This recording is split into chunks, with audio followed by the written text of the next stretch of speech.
Olá, meus amigos, muito boa tarde. Já estamos no ar aqui com o nosso Viva Voz para mais uma edição, então, do nosso programa. Hoje a gente fala sobre um assunto que é sempre muito importante. Já falamos várias vezes, mas nunca é demais. A gente vai falar sobre alimentação saudável mais uma vez aqui no nosso programa, não é isso, Bruna? É isso mesmo, Praxedes. Boa tarde para você que está acompanhando o nosso programa na Rádio Univale FM e também pela TV Univale. São vários os canais de comunicação com o nosso programa. Você pode enviar críticas e sugestões para o nosso e-mail, ou vivavozunivale@hotmail.com, acompanhar as informações do nosso blog e também alguns áudios e seguir o programa no Twitter, no @VivaVozUnivale, e também curtir a nossa página no Facebook, facebook.com/VivaVozUnivale. Tá certo, isso mesmo. Bom, quero agradecer muito aqui as pessoas que entram em contato conosco, nos parabenizando, sempre sugerindo pautas, inclusive, as pessoas que vêm conversando conosco por e-mail, vêm deixando mensagens pra gente. Muito obrigado pela sua participação. Sem dúvida nenhuma, isso é muito importante aqui para a continuidade do programa Viva Voz da Rádio da TV Univale. O programa que é produzido pelos acadêmicos de jornalismo e veiculado na rádio e na TV Univale. Mas, prioritariamente, somos, claro, um programa de rádio, tá certo? Só que a gente também é televisionado. Muito bem, hoje quem participa do nosso programa é a professora Luciane Coutinho de Azevedo, ela que é nutricionista e professora no curso de nutrição aqui da Universidade do Vale do Itajaí. Muito obrigado pela sua participação, professora Luciane. Boa tarde. Então, professora, os maus hábitos alimentares, eles são as principais causas hoje em dia, né, de doenças? A gente pode afirmar isso? Depende da doença, mas eles vêm colaborando bastante como uma das causas do meio onde a gente vive, que favorecem o aparecimento de algumas doenças, sim. Uhum. Principalmente doenças relacionadas ao estado nutricional alterado, seja ele pela falta, que é a desnutrição, ou pelo excesso, que é a obesidade. Uhum. E quais são os principais sintomas, então, de uma pessoa cuja alimentação está incorreta? Olha, talvez ela não sinta nada, porque há uma tendência, principalmente os mais jovens, há uma tendência de o organismo entrar num equilíbrio, mesmo diante de situações adversas. Isso é uma tendência do próprio corpo. Mas se a situação ela tiver muito ao extremo, tanto para muito pouco, como para desnutrição, quanto para obesidade, possivelmente ela comece a sentir essa alteração através do cansaço, fadiga, pouca disposição para desenvolver as suas atividades, ou até mesmo através de outros exames. Aí, no caso, não seria um sentimento que ela tem, mas e sim uma detecção através de sinais laboratoriais, exame físico, que um profissional faria caso ela viesse a procurá-lo. A obesidade é o principal problema de saúde hoje em dia relacionado à alimentação? A obesidade ela é bastante importante, cada vez mais vem aumentando os índices de obesidade. O indivíduo, o ser humano, ele não está, infelizmente, preparado fisiologicamente para se deparar com uma quantidade tão grande de alimento que ele está se deparando e com tão pouca atividade física. Então, a gente vem mudando o perfil do meio onde a gente vive. Nós passamos de um meio onde se gastava muito mais para se executar as tarefas básicas, as tarefas laborais mesmo, consumindo alimentos com menor teor calórico. Hoje consome-se muitos alimentos com teor calórico, alimentos concentrados em energia, e gasta-se muito menos. Então, com certeza, hoje a obesidade ela vem crescendo, e se nada for feito, ao contrário, com relação aos hábitos de vida, não só os hábitos alimentares, a tendência é cada vez ela ficar em condições mais alarmantes. Uhum. E quais são os alimentos obrigatórios no cardápio de qualquer pessoa para ela ter uma alimentação saudável? Alimentação, dentro do Brasil, existe um guia que já é muito antigo, mas é um guia que extremamente é utilizado e recomendado, que é o Guia Alimentar Brasileiro, né? E dentro desse guia, até então, ainda se representa ele através de uma pirâmide, então tendendo a transformá-lo numa roda, novamente, mas ainda pode ser representado através de uma pirâmide alimentar. Nessa pirâmide, você tem que consumir alguns grupos alimentares, dentro deles algumas porções, de acordo com o valor energético total, ou seja, a quantidade de energia que tu precisa durante aquele dia. Quais são esses grupos? O grupo dos cereais, de preferência integrais, o grupo das leguminosas, nós temos o clássico feijão, o grupo das carnes, o grupo dos leites e derivados, de preferência de baixo teor de gordura, o grupo das verduras e legumes, o grupo das frutas, e no topo da pirâmide, ou seja, em menor quantidade, me permitiria consumir as guloseimas, que aí entrariam os doces além das gorduras. E os alimentos que fazem bem para algumas pessoas podem fazer mal para outras? Como isso acontece? Podem, porque assim, muitas pessoas de forma genética ou adquirida durante a vida, elas podem ter desde intolerâncias alimentares ou alguma doença que impossibilite o uso de algum alimento. Por quê? Porque esse alimento contém um determinado nutriente que para aquela pessoa o consumo vai causar danos. Então, nós temos várias situações. Por exemplo, a doença celíaca, uma situação bem clássica. Na doença celíaca, a pessoa que tem esse tipo de doença, uma doença que acomete o intestino, ela não pode ingerir um tipo de nutriente que se chama o glúten. Então, para essa pessoa, ela não pode ingerir todos os tipos de alimento que contêm o glúten na sua composição, diferente para a população comum. Bom, recentemente a cidade de Nova York proibiu a venda de refrigerantes em copos com mais de 473 mililitros, ml, né? Em bares e restaurantes. No supermercado não, obviamente, mas enfim, em bares e restaurantes. Você acha que essa é uma medida válida no combate à obesidade?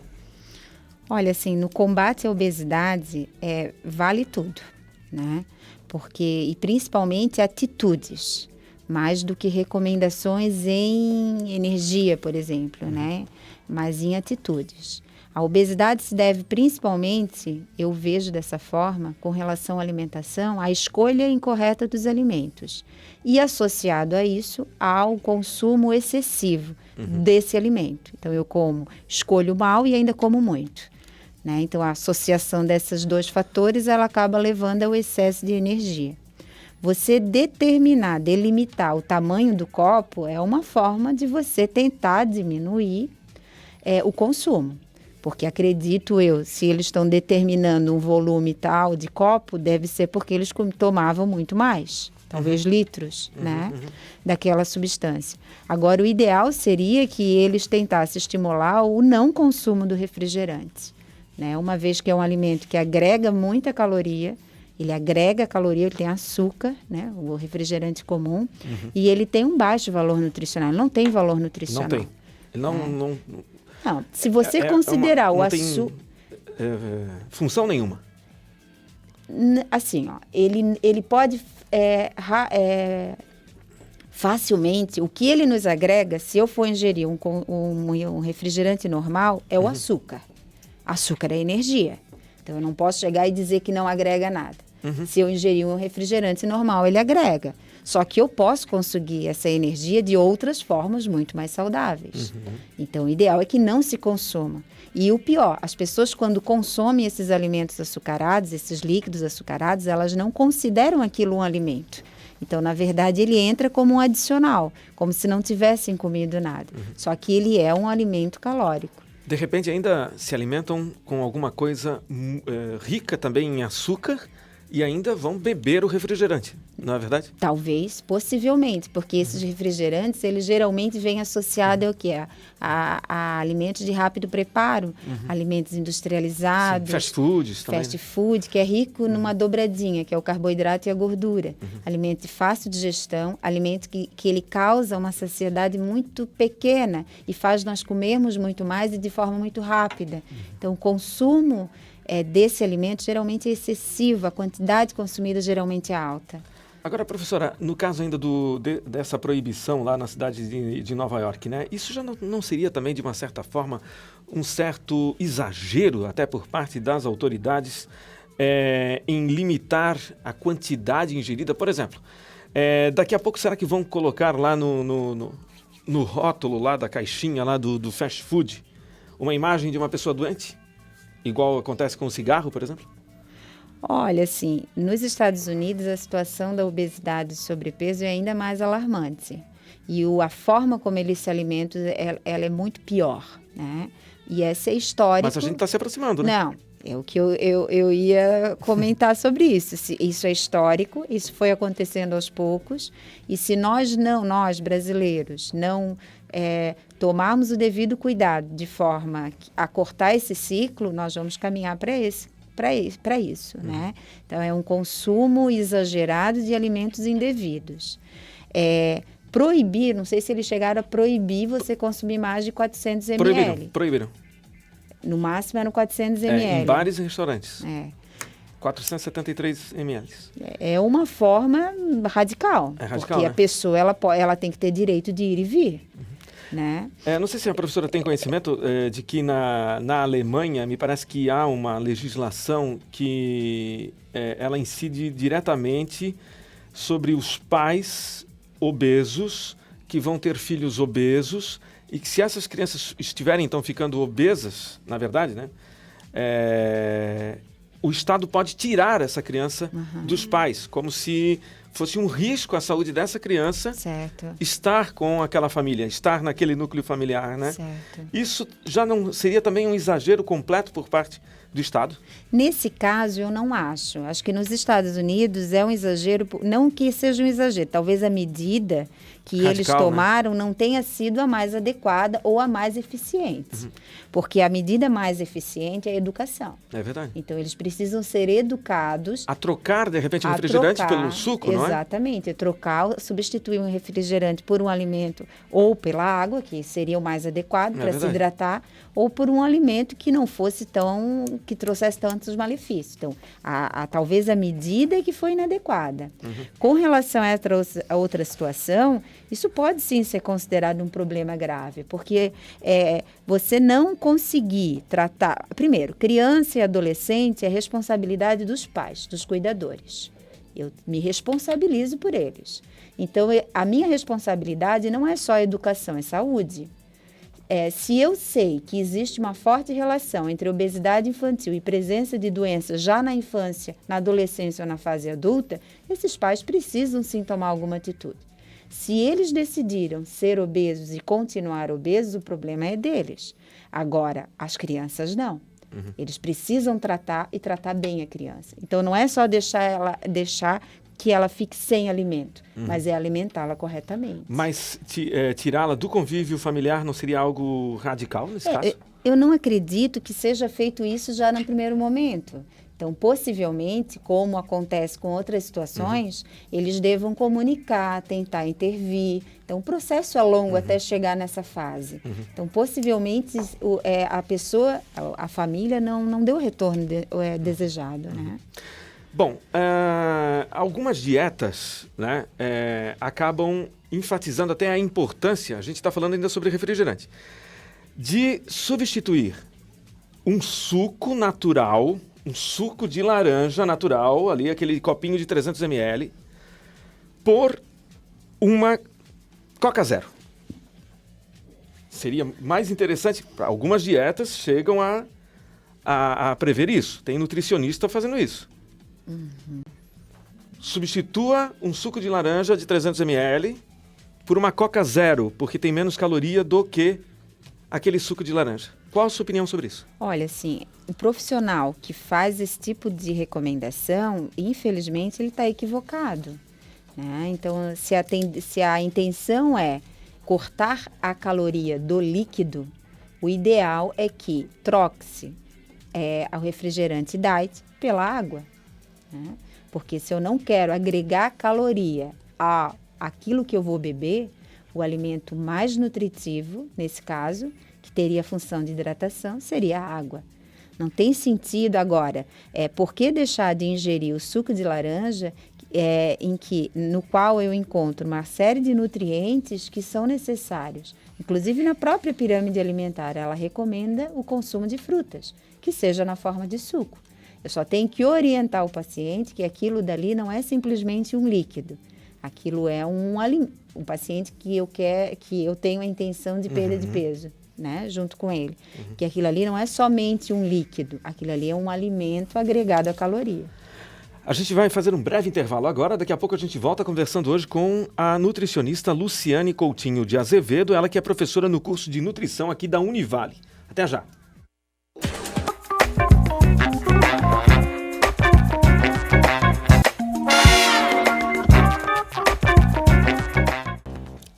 estamos de volta aqui com o Viva Voz nesta tarde, hoje falando sobre a questão da alimentação saudável. Estamos conversando hoje com a nutricionista Luciane Coutinho de Azevedo, ela que é professora no curso de nutrição aqui da Univale.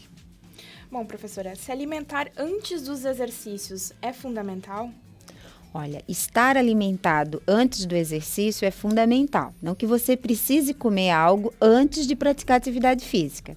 Por exemplo, se eu fiz um almoço, um almoço generoso, né? Eu ingeri uma quantidade boa de alimento, uma quantidade adequada de alimento, e eu venho a praticar atividade física, por exemplo, às 3 da tarde, possivelmente eu não preciso me alimentar antes de ir para a atividade física, porque o alimento que eu consumi no almoço, ele vai estar entrando na corrente sanguínea, né? Então eu vou estar num estado alimentado. Então, eu não preciso estar ingerindo algo antes de praticar atividade.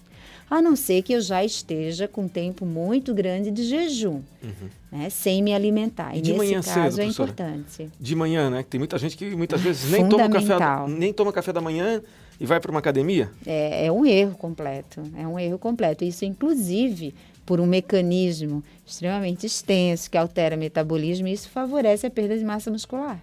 Né? Também, porque você sai de um jejum noturno em que a quantidade de carboidrato, porque nós temos um armazenamento de carboidrato no corpo, ele é limitado. Durante o período de jejum noturno, esse carboidrato ele vai se exaurindo, esse carboidrato que está armazenado, para que ele possa ser usado durante esse período. Por isso que, inclusive, eu armazeno. Quando chega no período matutino, antes de ir para a academia, eu preciso ingerir alguma fonte de carboidrato, para que eu possa repor aquilo que eu exauri durante a noite e garantir que a minha prática de atividade física seja adequada. Então, ir para a atividade física em jejum diminui a disposição, diminui a intensidade do que eu faço e ainda favorece a perda de massa muscular. No caso, que alimentos a pessoa deveria ingerir ali de manhã, por exemplo, se ela vai para a academia de manhã ou vai fazer algum outro tipo de atividade, né, vai pedalar, vai caminhar, certo. enfim. Mas principalmente no caso da academia, para que ela ganhe massa muscular, se esse for o objetivo dela. Se ela for, vamos supor que ela sai de um jejum noturno, ela vai acordar e em seguida ela vai para a academia. O tempo entre a alimentação e a ida para a academia é muito curto. Então, nesse caso, a refeição deve ser leve, porque ela não pode estar com o estômago cheio, porque isso pode causar indigestão ou a causar uma menor vascularização na massa muscular que ela vai movimentar durante a atividade física. Mas ela precisa comer algo. Então, o que a gente indica seria alguma fonte de carboidrato.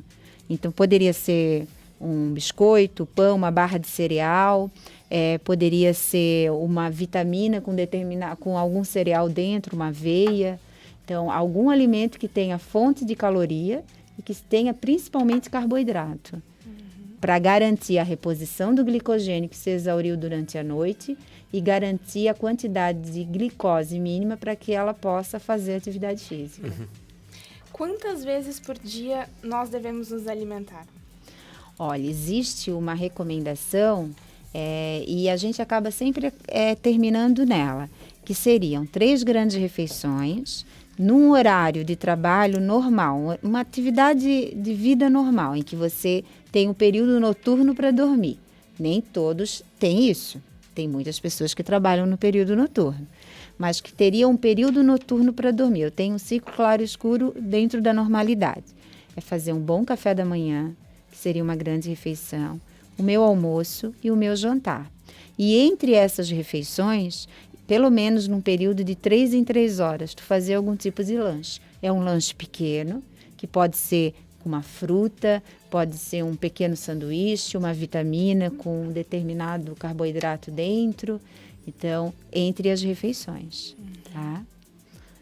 Então, seria aproximadamente umas 6 refeições ao dia, só que são entre grandes e pequenas refeições, né? Não vamos comer 6 grandes refeições. Aí vai complicar. E quais são os principais alimentos inimigos de uma alimentação saudável? Os principais, eu considero o principal alimento inimigo de uma alimentação saudável a gordura. A gordura é, assim, o grande vilão da história. Porque mesmo o alimento que contém carboidrato, que todos tanto temem, o grande problema desse carboidrato é quando ele vem junto com a gordura. Também quando ele é consumido em excesso. É claro que o açúcar branco em excesso também é problemático.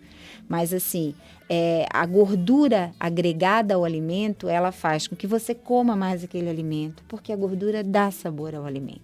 Não adianta. Ela faz com que você digira e absorva mais rápido esse alimento, ele chega mais rápido na corrente sanguínea.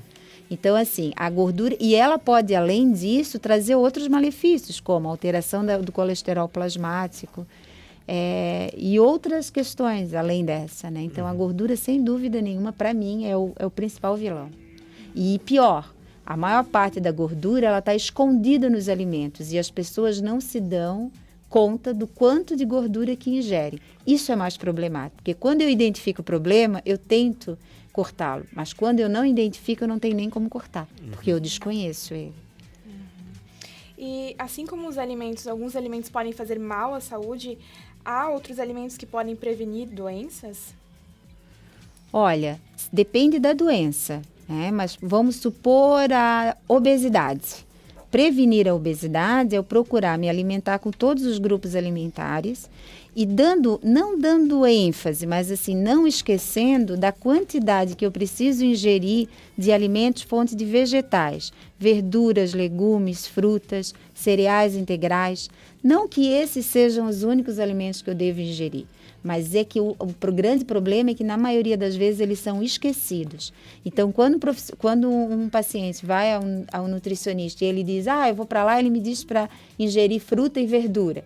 Mas ele disse isso porque possivelmente no inquérito alimentar que ele fez com essa pessoa não existia na dieta fruta e verdura. E aí ele acaba o quê? Insistindo em ingerir aquilo que faltava. E é recomendável que toda pessoa visite um nutricionista para desenvolver uma dieta de acordo com as suas próprias necessidades? Existem programas na própria televisão, em muitas revistas, algumas revistas com publicação bastante correta, que orientam o consumo de alimentos saudáveis. Né? O indivíduo não vai comer melhor ou ele só vai comer bem se ele for um profissional nutricionista. Sim, eu não vejo isso mesmo sendo nutricionista. Para isso existem programas de saúde pública, em que você orienta o grupo como um todo, né? Agora, se você percebe que a sua alimentação está inadequada e você tem ou que você já apresenta algum problema de saúde associado a ela e que você tem dificuldade de sozinho resolver esse problema, aí sim é importante procurar um nutricionista. Pois é, aí a pessoa já passou um pouquinho do peso, ela tem aquela gordura localizada, né? Como é que ela faz para se livrar disso? Aí ela vai ter que procurar um nutricionista para indicar uma forma, alguma dieta, provavelmente, né? Com problema já estabelecido, vai ter que procurar. Né? Com problema já. Não que a pessoa com problema não estabelecido não possa procurar. Ela pode. Claro. Mas assim. Até para prevenir, né? Até para prevenir. Não há problema. Não existe realmente por que não procurar. Lógico. Agora, eu digo que todos precisam procurar. Essa não é a recomendação, que todos precisem, né? Mas assim, essa pessoa com a gordura localizada, ela com certeza vai precisar rever seus hábitos alimentares e verificar se ele está dentro do que se considera normal, que a gente comentou no início, né? Então, ingerir todos os grupos e, além disso, alimentares. E, além disso, é muito importante que essa pessoa pense numa prática de atividade física. Porque, por mais que você perca peso, ou seja, eu como menos do que eu preciso, se eu não praticar uma atividade física associada, mas uma atividade constante, bem orientada, o que acontece? Muitas vezes eu perco músculo ao invés de perder gordura. Então, eu fico mais magro, às vezes até desnutrido, mas ainda com gordurinhas localizadas. Então, o ideal é procurar, assim, a dobradinha, nutricionista e um educador físico, para que ele possa, em conjunto, e isso tem trazido muitos resultados. Muitos dos ex-alunos que vêm trabalhando dessa forma, associado em academia com praticantes de atividade física, os pacientes que eles atendem têm tido resultados bons e duradouros. Então, o exercício físico, aliado a uma boa alimentação, pode aumentar a expectativa de vida? Sim, sem dúvida. É claro que existem as doenças independentes da prática de atividade física e do tipo de alimentação que eu ingiro, né? Então, tem muitas doenças que são independentes a isso.